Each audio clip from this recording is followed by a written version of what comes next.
live setting and you want to emulate the sound of two guitars, one that comes in on the left and that keeps playing on the left, and you come in with a second guitar that you could play on the right over the top. So our goal is to recreate something along those lines using the looper. The way this preset is set up is this will be record, these other ones will have play, and these that have just left, right, or both, or just wah, will stop the playback.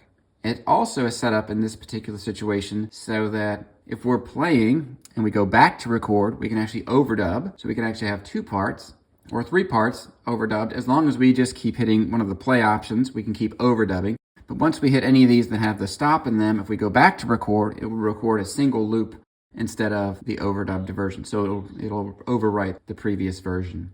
So now let's go to our HX Edit software and we'll take a look at what this preset looks like and how to set this up.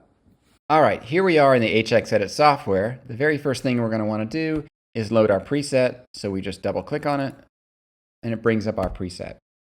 In this particular preset, we'll notice a couple of features. The first is I have a whole bunch of parameters already associated with the path on the top, and that extends down to the second path until we hit our split. Once we hit our split, I'm going to have all of these effects associated with a left pan, and then all of these effects down here associated with a right pan. A couple of key things to notice about this is I have my looper set on this path A, this top path here, associated with my left path, and then I have no looper associated with my right path over here. So this will allow us to record everything that is set through this channel and replay it through this channel too. A couple of key things about the looper here.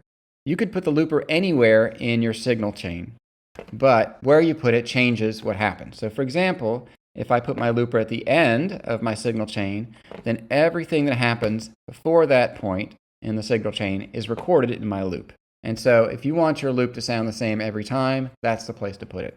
But in this case, I'm moving my looper earlier in this signal chain. So what will happen is all the effects and all the processes that happen up to this point will be recorded in my looper, but these guys can be changed after my loop.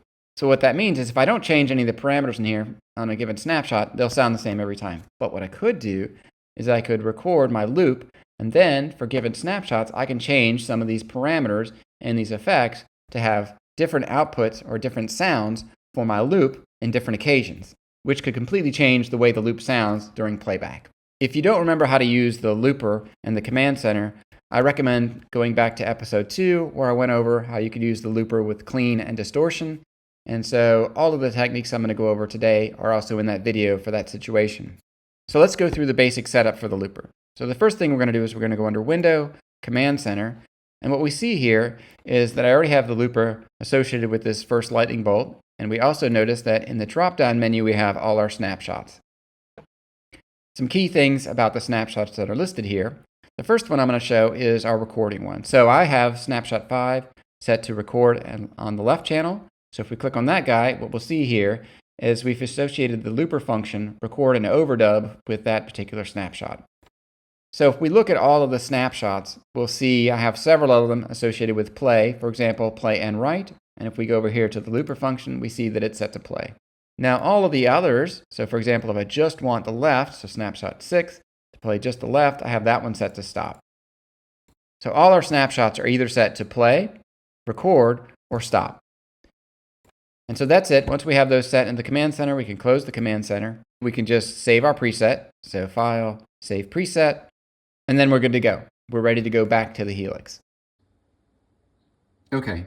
So here we are back at the Helix. Let's see what this looks like in the signal view again.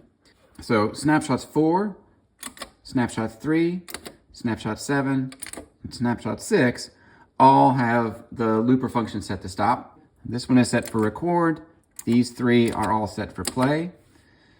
So we'll notice whenever we're on one of these record or playbacks, the looper function is on. All right, here we are on snapshot 6, and we can see the top path is getting through using our gain block method, and our bottom path, which is our right channel, is not getting through. So if you'd like to see a good review of how we do this switching methods, please check out the previous videos. What I would typically do is I will start off on my left channel, and I'll begin playing what I want to play for my loop. And then I'll hit record while I'm doing it.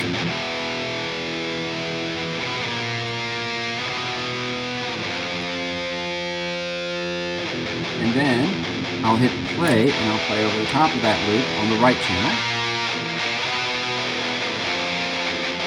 And if I want to, I can go back, record again, and overdub on the loop.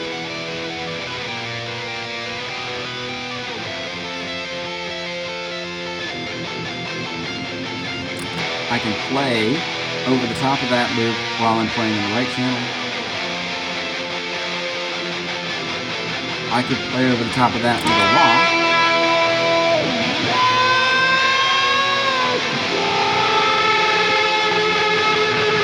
I could stop the playback and play something that goes through both channels.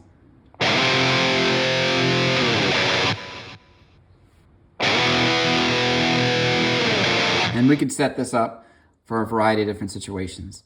So there's lots of flexibility, lots of creativity you can use for sending our looped signal out different directions using this method. So check out the previous videos, lots of cool information in there, and we're going to utilize all of the tools we've had so far and do some new advanced techniques in the next video.